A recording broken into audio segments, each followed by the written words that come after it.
అధ్యక్ష, ఈరోజు కొత్తగా ఎన్నికై మొదటిసారి ఈ సభలో మాట్లాడే అవకాశం ఇచ్చినందుకు మీకు ప్రత్యేక ధన్యవాదాలు తెలుపుకుంటున్నాను అధ్యక్ష. మెయిన్గా ముందుగా మా నారాయణపేట నియోజకవర్గం అంటే ఎప్పుడైనా గుర్తొచ్చేది వెనుకబడ్డ ప్రాంతం, ఎప్పుడు కూడా పట్టించుకోలేదు, నీళ్ళ సమస్య చాలా ఎక్కువగా ఉంటుంది.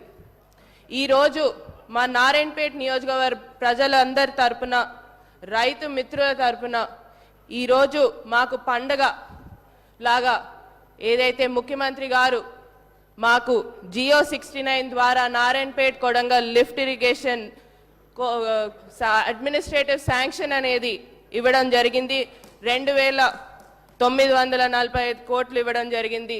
దానికోసమని ప్రత్యేకంగా ముఖ్యమంత్రి గారికి మరియు ఇరిగేషన్ మంత్రివర్యులు ఉత్తమ్ కుమార్ రెడ్డి గారికి ప్రత్యేక ధన్యవాదాలు తెలుపుకుంటున్నాం అధ్యక్ష. దీనికోసం ఇప్పుడు దాకా మా రైతులు చాలా కష్టపడ్డారు.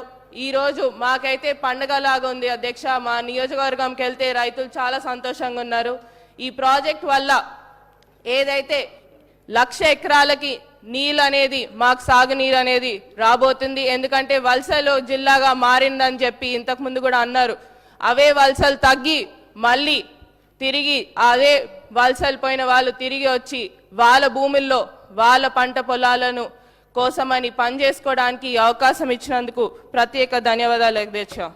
దీంతో పాటు రెండే సమస్యలు అధ్యక్ష. మా దాంట్లో ఉన్నది ఏంటంటే మెయిన్గా నారాయణపేట్ అంటే గుర్తొచ్చేది చేనేత రంగం అధ్యక్ష.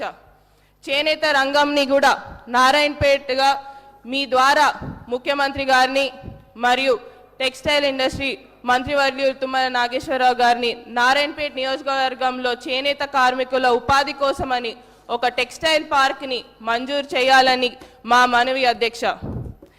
దీంతో పాటు చాలా ఉన్నాయి అధ్యక్ష సమస్యలు. ముఖ్యంగా యువకులకు ఉపాధి కల్పించాలని దానికోసమని ప్రత్యేకంగా ఇండస్ట్రియల్ పార్క్ కానివ్వండి, ఫుడ్ ప్రాసెసింగ్ యూనిట్ కానివ్వండి, ఇలాంటి ఏర్పాట్లు చేస్తే మాకు అక్కడ ఉన్న యువకులు అన్ఎంప్లాయ్మెంట్గా చాలా మంది ఉన్నారు అధ్యక్ష, వారికి కూడా ఉపాధి అందుతుందని తెలియజేసుకుంటూ, దీంతో పాటు చివరిగా నేను డాక్టర్ కాబట్టి అధ్యక్ష ఒకటే, అక్కడ మాకు స్టాఫ్ అనేది చాలా తక్కువ ఉంది అధ్యక్ష.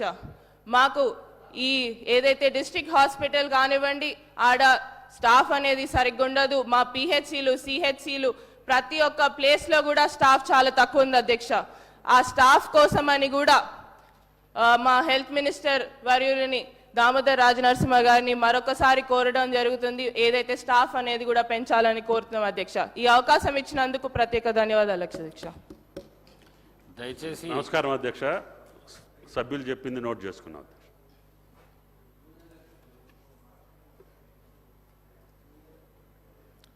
దానం నాగేందర్ గారు.